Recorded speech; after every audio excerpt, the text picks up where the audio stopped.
Necesito que pares todo lo que estás haciendo ahora mismo, porque lo que voy a contarte ocurrió hace 3 semanas en mi hospital, y todavía no puedo quitarme de la cabeza lo que vi, lo que escuché y sobre todo lo que sentí cuando ese paciente murió a las 2:54 de la madrugada, y el cuarto no quedó vacío como debería haber quedado. Así que si alguna vez has estado en un hospital de noche, si alguna vez has sentido que algo no está bien en esos pasillos largos y fríos, o si simplemente quieres saber qué es lo que realmente pasa cuando alguien muere en la madrugada y no hay nadie más cerca, quédate hasta el final, porque esta historia va a cambiarte la manera en que ves los hospitales para siempre. Soy enfermera de turno nocturno en un hospital público de la Ciudad de México. Llevo 7 años trabajando aquí y pensaba que ya había visto todo lo que se podía ver en un lugar donde la vida y la muerte conviven todos los días. He estado presente en decenas de fallecimientos. He cerrado los ojos de personas que se fueron rodeadas de sus familias. He sostenido la mano de pacientes que murieron completamente solos. He escuchado últimas palabras que nunca se las pude entregar a nadie, porque ya no había nadie esperando afuera. Creía que me había acostumbrado a la muerte, que la había entendido como parte natural del trabajo, como algo inevitable que solo había que documentar y procesar con profesionalismo. Pero esa madrugada aprendí que hay muertes que no se quedan quietas, que no se van cuando deberían irse, que dejan algo atrás que nadie te enseña a manejar en la escuela de enfermería. Era un martes, uno de esos días en medio de la semana que se sienten eternos cuando trabajas de noche. El hospital estaba tranquilo, si es que se puede llamar tranquilo a un lugar donde siempre hay alguien sufriendo en algún cuarto. Yo estaba a cargo del área de medicina interna, con 8 pacientes distribuidos en diferentes habitaciones, la mayoría ancianos con enfermedades crónicas que ya llevaban semanas internados. Conocía sus historias, sus familias, sus rutinas. Sabía cuáles eran los que peleaban por cada día más de vida y cuáles eran los que ya estaban esperando el final con resignación. El señor de la habitación 214 era de estos últimos. Tenía 72 años, cáncer terminal en fase avanzada y ya llevaba 3 días sin recibir visitas. Su familia había dejado de venir cuando el doctor les explicó que ya no había nada más que hacer, que era cuestión de días u horas. Yo entendía esa reacción. La había visto 1000 veces. Esa necesidad de alejarse del dolor antes de que el dolor te consuma por completo. No los juzgaba, pero sí me quedaba con él en sus últimas horas, revisando sus signos vitales cada 30 minutos, asegurándome de que tuviera la morfina necesaria para que no sufriera, hablándole de vez en cuando aunque ya no pudiera responder, porque nadie debería morirse sintiéndose completamente abandonado. Esa noche entré a su cuarto a las 2:30 de la madrugada para hacer la revisión de rutina. El monitor mostraba que su frecuencia cardíaca estaba bajando. Su respiración se había vuelto irregular. Ese patrón inconfundible que te dice que ya falta poco. Me senté en la silla junto a su cama y me quedé ahí, observando cómo su pecho subía y bajaba con cada vez más dificultad, escuchando ese sonido rasposo que hace el aire cuando los pulmones ya casi no tienen fuerzas para trabajar.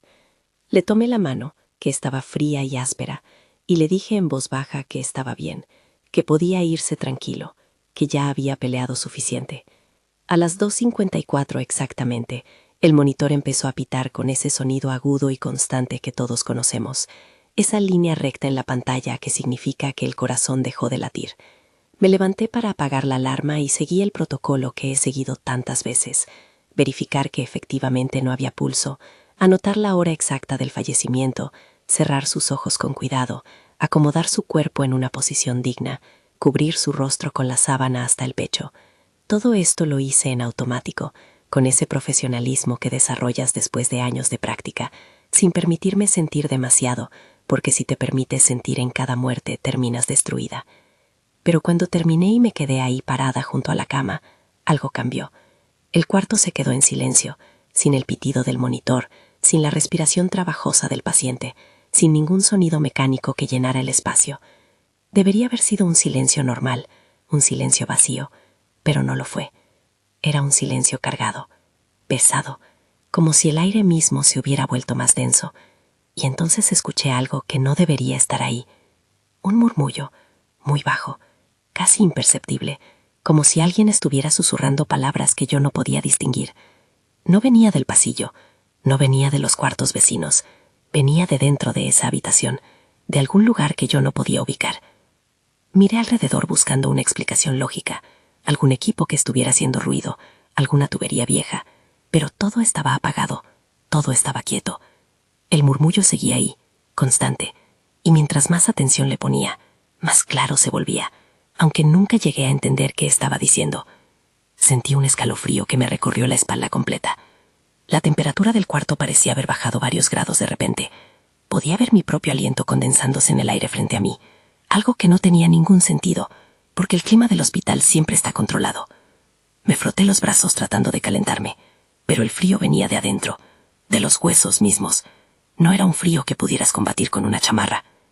Y entonces sentí la presencia. No sé cómo explicarlo mejor que eso. Era como si alguien acabara de entrar al cuarto sin hacer ruido, como si hubiera alguien parado justo detrás de mí, observando todo lo que yo estaba haciendo. Podía sentir el peso de esa mirada en mi nuca, esa sensación primitiva que te pone todos los pelos de punta y te hace querer correr sin mirar atrás.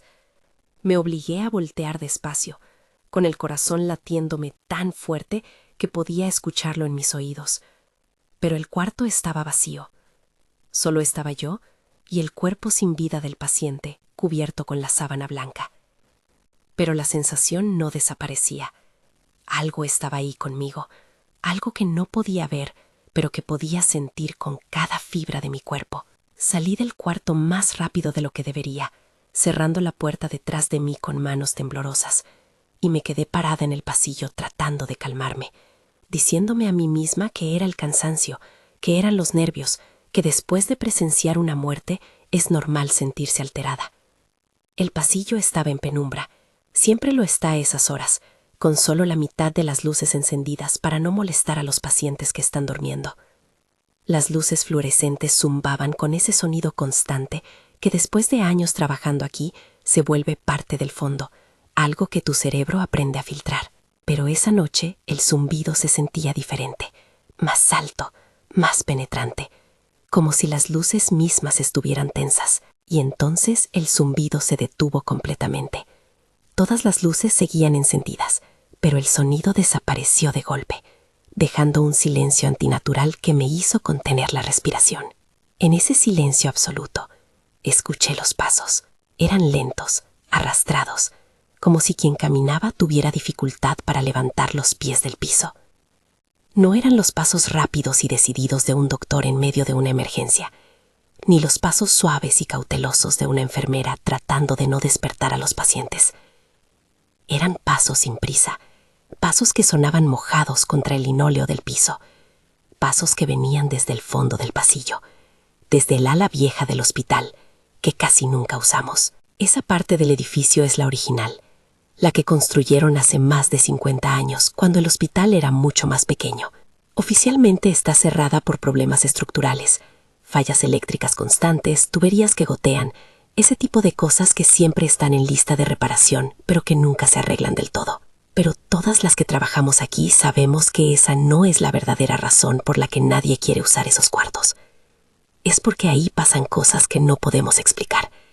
Cosas que preferimos no mencionar en voz alta para no parecer locas, pero que todas hemos experimentado en algún momento. Los pasos se acercaban.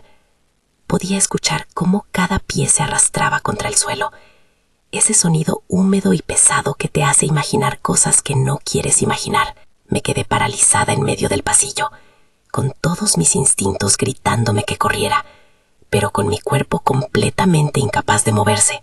Y justo cuando los pasos sonaban tan cerca que quien los estaba haciendo debería estar a solo unos metros de mí, se detuvieron. El silencio regresó, pero era peor que los pasos.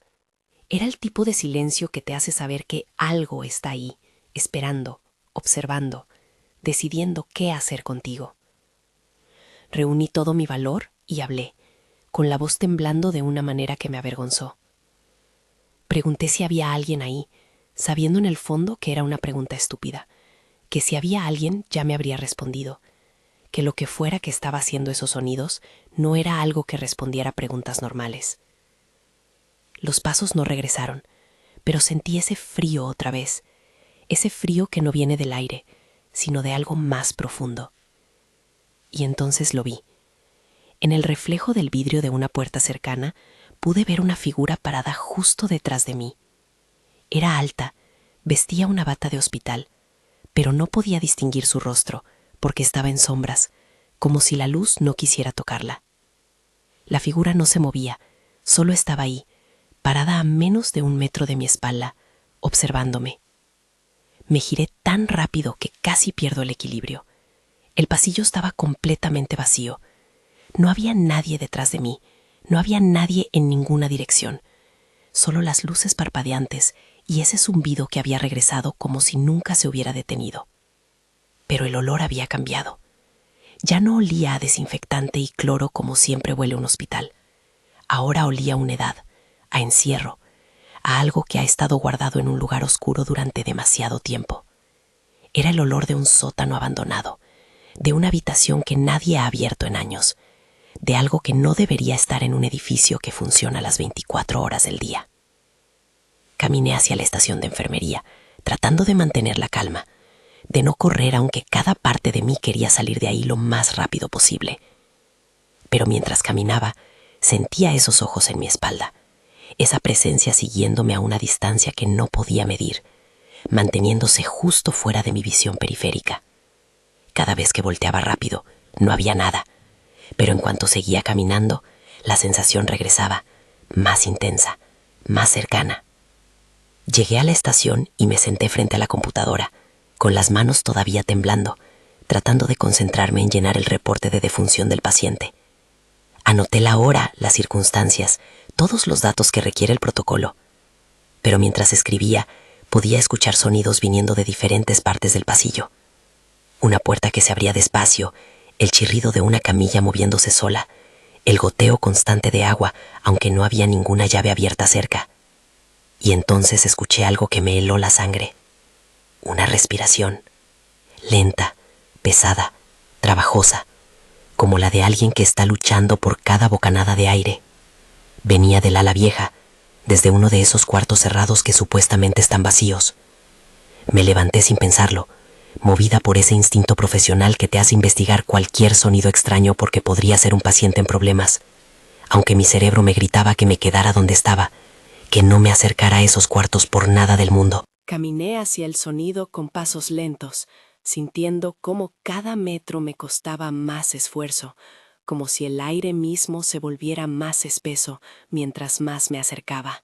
La respiración se hacía más clara, más desesperada, acompañada ahora de un sonido húmedo que reconocí inmediatamente como edema pulmonar, ese sonido horrible que hacen los pulmones cuando están llenos de líquido, y cada respiración es una agonía. Me detuve frente a la puerta del cuarto 227.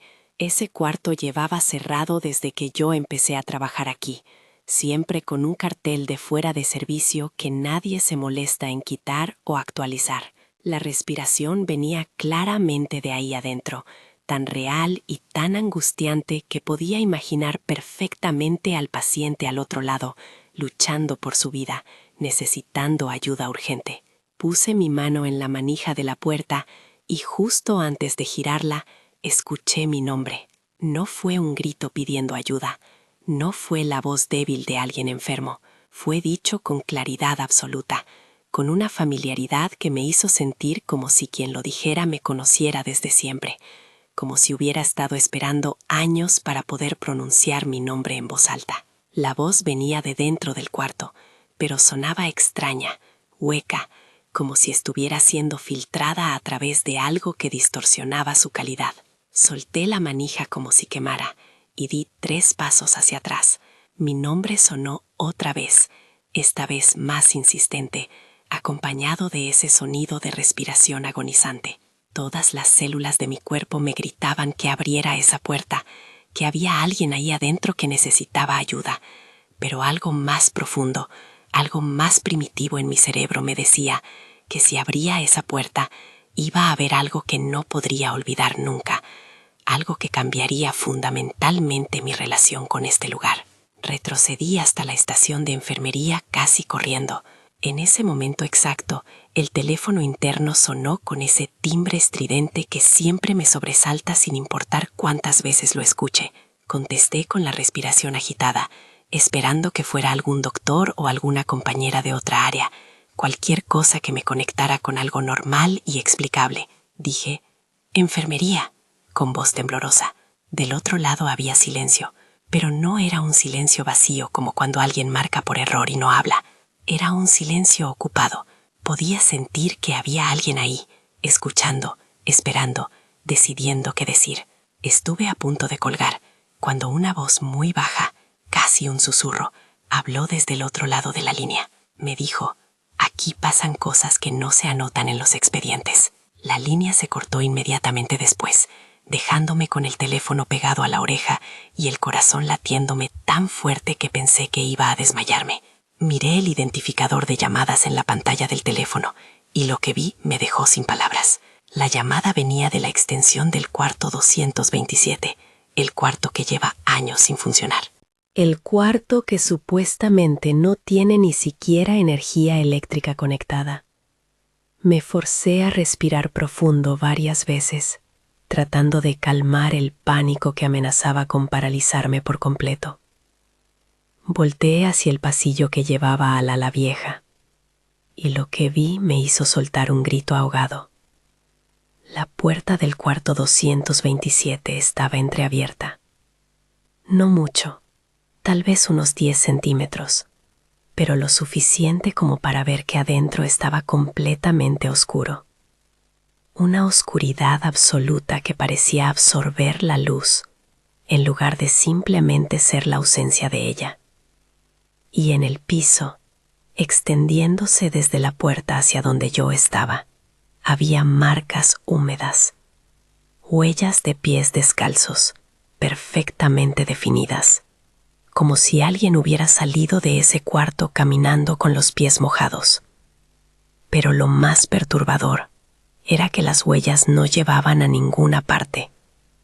Empezaban en la puerta y después de 4 o 5 pasos, simplemente desaparecían, como si quien las estaba haciendo se hubiera desvanecido en el aire.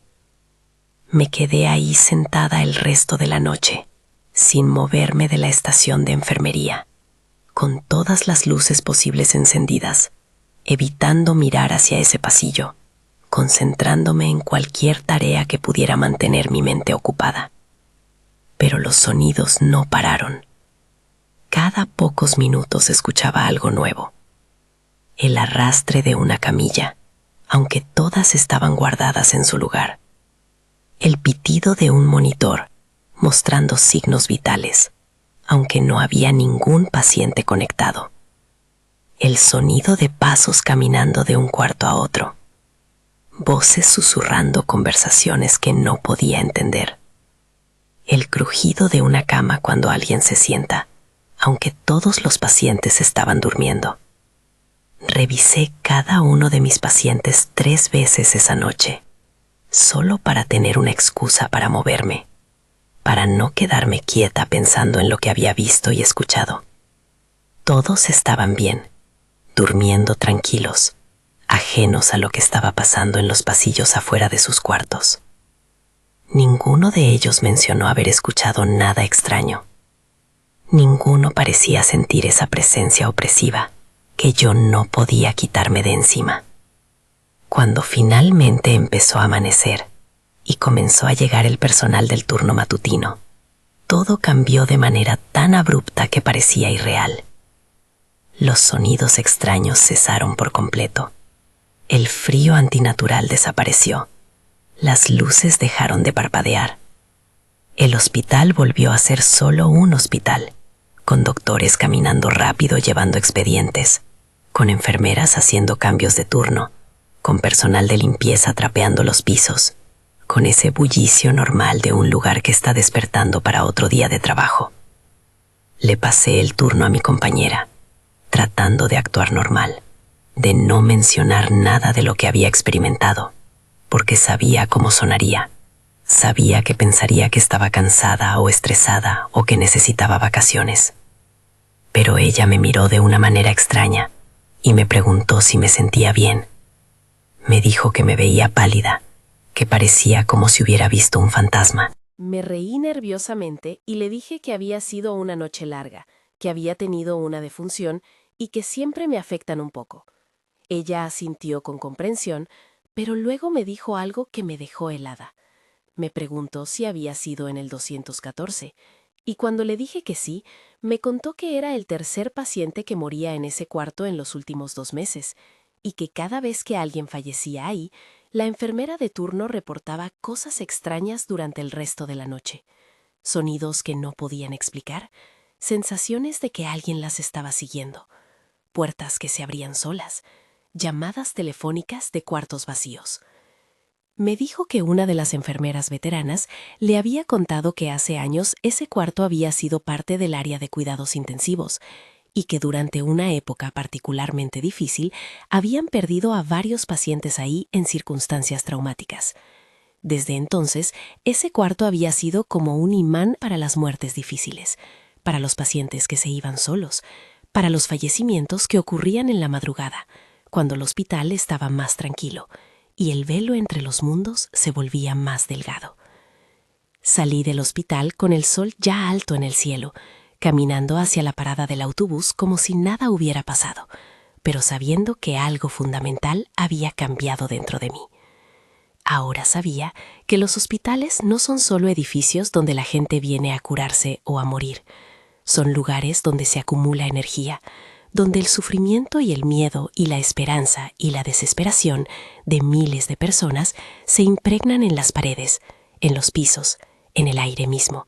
Y cuando alguien muere, especialmente en la madrugada cuando todo está tranquilo, esa energía encuentra maneras de manifestarse, de hacerse notar, de recordarnos que hay cosas en este mundo que van más allá de lo que podemos ver y tocar y medir.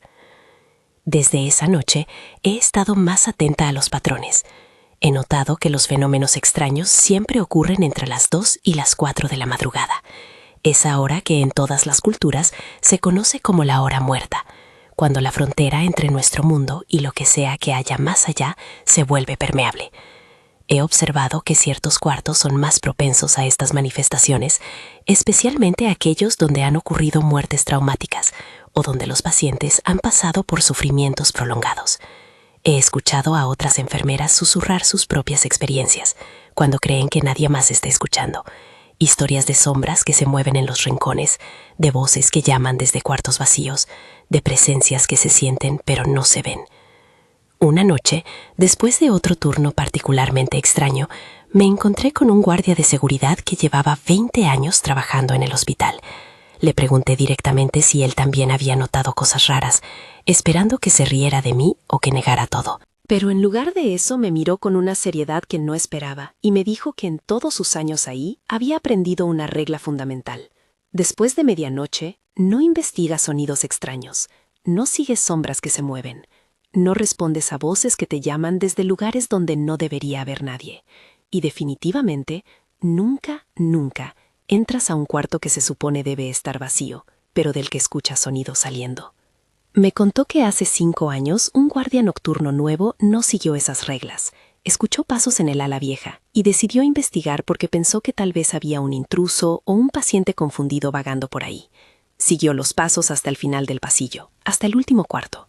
Y cuando entró, encontró algo que nunca quiso describir en detalle. Lo único que dijo fue que el cuarto estaba lleno de gente, decenas de personas paradas en completo silencio, todas mirándolo fijamente, todas vistiendo batas de hospital, todas con esa palidez que tienen los que llevan demasiado tiempo sin ver el sol. El guardia salió corriendo y no paró hasta llegar a la salida del hospital. Renunció esa misma noche y nunca volvió, ni siquiera a recoger su último cheque. Esa historia se quedó conmigo. Me hizo entender que yo había tenido suerte esa noche, que por alguna razón no había abierto esa puerta del cuarto 227, que mi instinto me había salvado de ver algo que probablemente me habría perseguido el resto de mi vida. Pero también me hizo dar cuenta de que no estoy sola en esto, que hay toda una comunidad de trabajadores nocturnos en hospitales de toda la ciudad, de todo el país, que están experimentando cosas similares, y que la mayoría prefiere callarlo, porque no quieren parecer locos o perder sus trabajos. He hablado con personal de limpieza que me cuenta de cuartos que limpian una y otra vez, pero que siempre amanecen con marcas en el piso, con las camas desecras aunque nadie durmió ahí, con ese olor a humedad que no se quita con ningún desinfectante. He conversado con doctores residentes que admiten en voz baja que durante sus guardias de 36 horas han visto cosas que no pueden explicar, pacientes en cuartos que no están asignados a nadie, familiares sentados en salas de espera vacías a las 3 de la mañana, figuras caminando por pasillos que desaparecen cuando las miran directamente. He escuchado a paramédicos contar de ambulancias que traen pacientes críticos y que reportan sensaciones extrañas durante el traslado, como si hubiera alguien más en la parte trasera además del paciente y el personal médico. Todos estos relatos apuntan a lo mismo. Los hospitales son lugares donde la línea entre la vida y la muerte no es tan clara como nos gusta pensar. Son espacios liminales, donde las emociones intensas y los momentos definitorios de cientos de personas, cada día, dejan marcas invisibles pero permanentes. Y cuando llega la noche y el hospital se tranquiliza, cuando la mayoría de los pacientes duermen y el personal se reduce al mínimo, esas marcas encuentran maneras de expresarse. Ahora, cada vez que tengo una defunción en mi turno, me preparo mentalmente para lo que pueda venir después.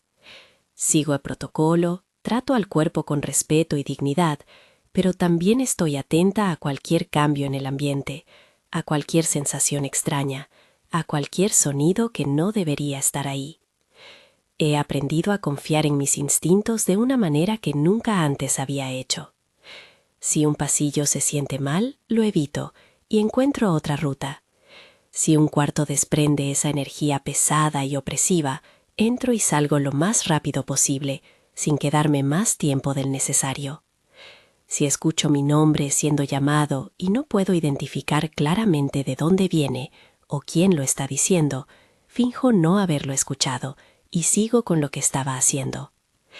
Estas no son cobardías, son estrategias de supervivencia que he desarrollado después de entender que hay cosas en estos hospitales que es mejor no confrontar directamente, presencias que es preferible no reconocer, fenómenos que funcionan mejor cuando los ignoras que cuando les das tu atención completa. He visto a compañeras que insistieron en investigar todo, en encontrar explicaciones racionales para cada sonido extraño, en desafiar lo inexplicable con lógica y ciencia, y todas eventualmente se transfirieron a otros turnos o a otros hospitales porque no pudieron soportar la tensión constante de trabajar en un lugar que claramente tiene más habitantes de los que aparecen en los registros oficiales. Yo he elegido quedarme porque alguien tiene que hacerlo, porque los pacientes necesitan cuidado sin importar qué otras cosas estén pasando en los pasillos. Porque creo que es importante mantener viva esta historia, compartirla con otros para que sepan que no están solos si alguna vez experimentan algo similar. No estoy loca, no estoy inventando nada. Esto es tan real como el estetoscopio que llevo al cuello o las jeringas que lleno cada noche.